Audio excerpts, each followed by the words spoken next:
Hi കൂട്ടുകാരെ, ബജ്ജി മുളകാണിത്. പക്ഷെ എനിക്ക് മുളക് ബജ്ജി ഇഷ്ടമല്ല.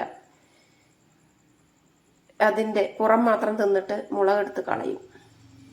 ഞാൻ ഇത് വെച്ച് ഒരു കറിയാണ് ഉണ്ടാക്കാൻ പോകുന്നത്. ചോറിലേക്കും കഞ്ഞിക്കും പറ്റിയ ഒരു കറി, അത് പരിചയപ്പെടുത്താം. മുളകിനെ നല്ല പോലെ കഴുകിയ ശേഷം ഞാനിങ്ങനെ വട്ടത്തിൽ അരിഞ്ഞെടുത്തിരിക്കുകയാണ്. അധികം എരിവൊന്നും ഇല്ലാത്തൊരു മുളകാണ് ഈ ബജ്ജി മുളക്. ഞാനിങ്ങനെ വട്ടത്തിൽ അരിഞ്ഞെടുത്തിട്ടുണ്ട്. ഒരുപാട് ഔഷധ ഗുണമുള്ളതും കൂടിയാണ് ഈ ഒരു ബജ്ജി മുളക്. ഞാൻ എൻ്റെ മിക്സിയുടെ ചെറിയ ജാറാണ് എടുത്തിട്ടുള്ളത്. അതിലേക്ക് 1/4 ടീസ്പൂൺ അളവിൽ ചെറിയ ജീരകമാണ് ഇട്ട് കൊടുക്കുന്നത്. കൂടെ തന്നെ ഒരു 3-4 കറിവേപ്പിൻ്റെ ഇല, ഒരു 2 കഷ്ണം ഇഞ്ചി ചെറുതാക്കി അരിഞ്ഞത്, കൂടെ തന്നെ ഒരു കുടം വെളുത്തുള്ളി, ചെറുതാണിത്, അതിൻ്റെ തോലൊക്കെ കളഞ്ഞ് കഴുകിയെടുത്തിട്ടുണ്ട്. അതും കൂടി ഇതിലേക്ക് ഇട്ട് കൊടുക്കാം. 1 ടീസ്പൂൺ അളവിൽ ചിക്കൻ മസാലപ്പൊടി, ഒരു 1/4 ടീസ്പൂൺ അളവിൽ ഗരം മസാല പൊടി, 1 ടീസ്പൂൺ അളവിൽ മല്ലിപ്പൊടി. ഇതെല്ലാം ഈ മിക്സിയിലിടണം. 1/2 ടീസ്പൂൺ അളവിൽ മുളക് പൊടി, 1/4 ടീസ്പൂൺ അളവിൽ മഞ്ഞൾപ്പൊടി. ഇനി ഇതെല്ലാം കൂടി നല്ല പോലെ ഒന്ന് അരച്ചെടുക്കാം. ഒരു സവാള ഇങ്ങനെ പൊടിയായി അരിഞ്ഞെടുത്തിട്ടുണ്ട്. ഒരു കുഞ്ഞു തക്കാളി ഇങ്ങനെയും അരിഞ്ഞെടുത്തിട്ടുണ്ട്. പൊടികളും ഇഞ്ചിയും വെളുത്തുള്ളിയൊക്കെ ഇതുപോലെ ചതച്ചെടുത്തിട്ടുണ്ട്, വെള്ളമില്ലാതെ. ഇനി ഈ മിക്സിയിലേക്ക് ഒരു അരമുറി നാളികേരം കൂടി അരച്ചെടുക്കാം. ഞാനിവിടെ പൂളാക്കിയിട്ടാണ് എടുത്തിട്ടുള്ളത്. ചിരവി എടുക്കാം. ഞാനിത് ചിരവുമ്പോൾ നാളികേരം ഇങ്ങനെ കൊഴിഞ്ഞു വന്നതാണ്. അപ്പോൾ ഞാനതിനെ ചെറിയ കഷ്ണങ്ങളാക്കിയതാണ്. അപ്പോൾ ഒരു അരമുറി നാളികേരം ചിരവി എടുത്ത് നമുക്ക് നല്ല പോലെ അരച്ചെടുക്കണം. പേസ്റ്റാക്കി അരച്ചെടുക്കണം. നാളികേരം നല്ല പോലെ അരച്ചെടുത്തിട്ടുണ്ട്. കുറച്ച് മല്ലിയിലയും കൂടി ആവശ്യമുണ്ട്.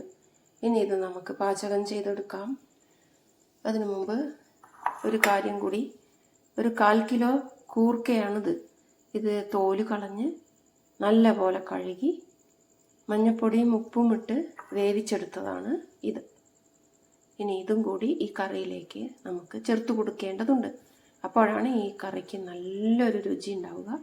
കൂർക്ക കിട്ടിയില്ലെങ്കിൽ ചേന ഉപയോഗിക്കാം. ചേനയും ഇല്ലെങ്കിൽ ഉരുളൻകിഴങ്ങും ഉപയോഗിക്കാം. ഏറ്റവും കൂടുതൽ ടേസ്റ്റ് കൂർക്കയ്ക്കായിരിക്കും. ഇപ്പം നമ്മുടെ ബജ്ജി മുളക് കറി പാചകം ചെയ്യാൻ പോവുകയാണ്. ഇത്രയും സാധനങ്ങളൊക്കെ റെഡിയാക്കിയിട്ട് വേണം പാൻ അടുപ്പത്ത് വയ്ക്കാൻ. ബജ്ജി മുളക് കഴുകി നുറുക്കിയത് വട്ടത്തിൽ, കൂർക്ക വേവിച്ച് വെച്ചത്, പൊടികളൊക്കെ ചേർത്തിട്ടുള്ള ഇഞ്ചിയും വെളുത്തുള്ളിയും ചതച്ചത്, ഒരു തക്കാളി, മല്ലിയില, അരമുറി നാളികേരം, 2 സവാള അല്ലെങ്കിൽ ഒരു വലിയ സവാള. ഞാൻ പാൻ അടുപ്പത്ത് വെച്ചിട്ടുണ്ട്. 5 ടീസ്പൂൺ അളവിൽ വെളിച്ചെണ്ണയാണ് ഒഴിച്ചു കൊടുത്തിട്ടുള്ളത്. ചൂടായി വന്നിട്ടുണ്ട്. അതിലേക്ക് സവാളയാണ് ഇട്ട് കൊടുക്കുന്നത്. നമ്മളത് ഇളക്കി കൊടുക്കുകയാണ്. മൊരിഞ്ഞു വരട്ടെ. സവാള ഇപ്പം മൊരിഞ്ഞു തുടങ്ങി. ഇത്ര മതിയാകും. ഇതിലേക്ക് നമ്മൾ ഈ മസാലപ്പൊടികളൊക്കെ ചേർത്ത ചതച്ച് വെച്ചിട്ടുള്ള ഉള്ളിയും വെളുത്തുള്ളിയും ഇഞ്ചിയും അത് ഇതിലേക്ക് ഇട്ട് കൊടുക്കാം. നല്ലപോലെ ഇളക്കണം. ഇതിൻ്റെ പച്ച മണം ശരിക്കും മാറണം ഈ വെളുത്തുള്ളിയുടെ, അല്ലെങ്കിൽ ഒരു കുത്തു വരും. നല്ലപോലെ ഒന്ന് മൊരിഞ്ഞു വരട്ടെ. ഇപ്പം തന്നെ നല്ലൊരു മണം വന്നു തുടങ്ങി. ഇപ്പോൾ പച്ച മണമൊക്കെ മാറി വെളുത്തുള്ളിയും ഇഞ്ചിയും ഒക്കെ നല്ലോണം മൊരിഞ്ഞു വന്നിട്ടുണ്ട്. ഇതിലേക്ക് തക്കാളിയാണ് ചേർത്ത് കൊടുക്കുന്നത്. കൂടെ തന്നെ മല്ലിയിലയും കൂടി ചേർത്ത് കൊടുക്കണം. അവസാനം ചേർത്താൽ പോരാ, ആദ്യം തന്നെ ചേർത്ത് കൊടുക്കണം. എന്നിട്ട് ഇതുകൂടി ഒന്ന് മൊരിഞ്ഞു വരട്ടെ.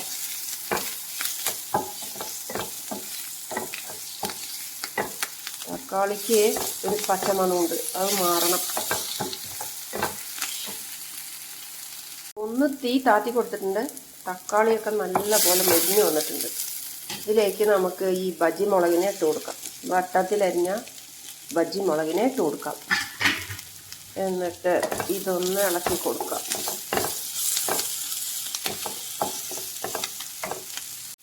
കുറച്ച് ഉപ്പിട്ട് കൊടുക്കാം. വല്ലാതെ ഇടരുത്, കാരണം കൂർക്കയിൽ ഞാൻ ഇട്ട് കൊടുക്കുന്നുണ്ട്. ഇതൊന്ന് നല്ലപോലെ ഇളക്കിയിട്ട് 1 ഗ്ലാസ് വെള്ളം ഒഴിച്ച് അടച്ച് വെച്ചൊരു 5 മിനിറ്റ് വേവിക്കാം. 1 ഗ്ലാസ് അളവിലാണ് വെള്ളം പറഞ്ഞു കൊടുത്തിട്ടുള്ളത്. ഈ മുളകൊന്ന് വേവാൻ വേണ്ടിയിട്ടാണ്.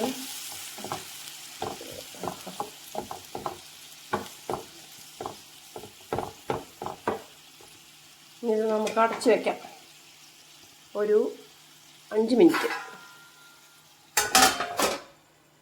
5 മിനിറ്റ് കഴിഞ്ഞു. ഞാൻ ഈ പ്ലേറ്റ് ഒന്ന് മാറ്റി. ആഹാ, നല്ല മണമാണ്. മുളക് നല്ലപോലെ വെന്ത് വന്നിട്ടുണ്ട്.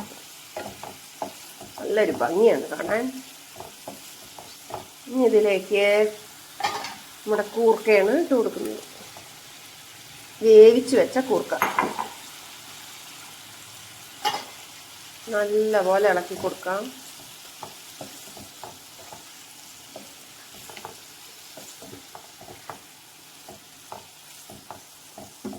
എല്ലാ ഭാഗത്തും ഈ മസാല പിടിക്കും വിധം ഇളക്കി കൊടുക്കണം. ചോറിനും കഞ്ഞിക്കുമാണെങ്കിൽ ഇത്ര മതിയാകും. ഇനി ഇതിലൊന്നും ചേർക്കേണ്ട ആവശ്യമില്ല. പക്ഷെ ഞാൻ പലഹാരത്തിനാണ് ഇത് ഉണ്ടാക്കുന്നത്, അതുകൊണ്ടാണ് നാളികേരം ഇതിലേക്ക് ചേർത്ത് കൊടുക്കാൻ പോകുന്നത്. ഇനി ഈ നാളികേരം കൂടി ചേർത്ത് കൊടുക്കാം. കുറച്ച് പെരിഞ്ജീരകവും കൂടി വേണമെങ്കിൽ ഇഷ്ടമുണ്ടെങ്കിൽ ആഡ് ചെയ്ത് കൊടുക്കാം. ഞാൻ ചേർക്കുന്നില്ല. ഇനി ഈ നാളികേരവും ഇതും കൂടി ഒന്ന് തിളയ്ക്കട്ടെ. അതിനായിട്ടൊരു 1/2 ഗ്ലാസ് വെള്ളം കൂടി നമുക്ക് ഒഴിച്ചു കൊടുക്കാം. ഇതെല്ലാം കൂടി തിളച്ച് വരട്ടെ. ഇപ്പം നാളികേരമൊക്കെ ചേർത്ത് കൊടുത്തിട്ടുണ്ട്. ഒരു 2 മിനിറ്റ് നമുക്കിത് വീണ്ടും അടച്ചു വയ്ക്കാം. തുറന്ന് നോക്കാം. കറി റെഡി ആയിട്ടുണ്ട്. ആഹാ, നല്ലൊരു ടേസ്റ്റായി വന്നിട്ടുണ്ട്. നല്ലൊരു മണമായി വന്നിട്ടുണ്ട്. തീർച്ചയായും നിങ്ങൾക്ക് ഇഷ്ടപ്പെടും. പ്രത്യേകം ശ്രദ്ധിക്കേണ്ട കാര്യം, മസാലപ്പൊടികളൊന്നും കൂടുതൽ അളവിൽ വേണ്ട. ഞാൻ പറഞ്ഞ ആ ഒരു അളവിൽ എടുത്താൽ മതി. നല്ല കൊഴുത്ത കറിയായിട്ടുണ്ട്. ചപ്പാത്തിക്ക്, ദോശയ്ക്ക്, ഇടിയപ്പത്തിന് ഒക്കെ നന്നായിരിക്കും. ഭൂരിക്കും നന്നായിരിക്കും. ട്രൈ ചെയ്യോ. ഇഷ്ടപ്പെട്ടാൽ ലൈക്ക് ചെയ്യോ, ഷെയർ ചെയ്യോ, കമൻറ്റ് ചെയ്യോ, സബ്സ്ക്രൈബ് ചെയ്യണേ ചാനൽ. ഇനി ഇത് നമുക്കൊരു പാത്രത്തിലേക്ക് മാറ്റാം.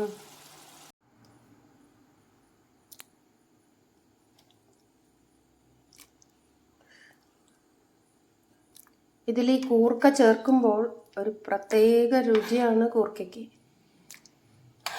നമുക്കിനി ഇത് മുഴുവനായും ഈ പാത്രത്തിലേക്ക് മാറ്റാം.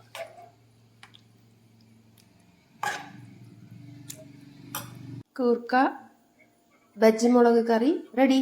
ഞാനിപ്പോൾ ഈ ഒരു കറി എൻ്റെ ചപ്പാത്തിയുടെ ഒപ്പമാണ് കഴിക്കാൻ പോകുന്നത്. ഇപ്പം എൻ്റെ ചപ്പാത്തി ഇങ്ങനെ റെഡി ആയിട്ടുണ്ട്. ഇതിനോടൊപ്പം കറി വിളമ്പി കഴിക്കാം.